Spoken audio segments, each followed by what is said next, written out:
Imagine your true nature as a brilliant sun, constantly shining, and your individual ignorance is like a dense cloud covering that sun.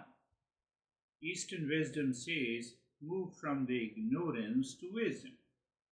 So there comes the teaching of our great master Krishna, becoming a seeker, recognizing the cloud, then practicing Upasana in Karma Yoga, are the winds and the rain that gradually disperse that cloud. The sun always there. You just needed to remove the obstruction to see in its full glory.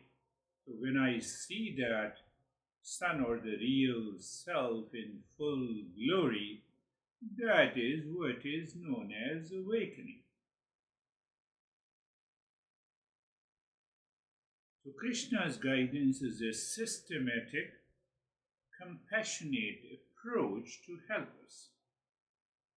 Help us means the individual, which is normally called jiva, veiled by the ignorance. So we have to recognize and ultimately transcend our limitation, which causes the suffering. The path leads to profound realization of our true nature as permanent peace, happiness, love, truth, and wisdom. It begins with a spark, a recognition of discontent. Discontent for what? I'm seeking happiness outside in the world, so I have to have that sense of clarity that happiness is not the property of anything in the world outside. So that gives me a kind of a discontent, and it raises an inner aspiration, an inherent seeking for infinite bliss.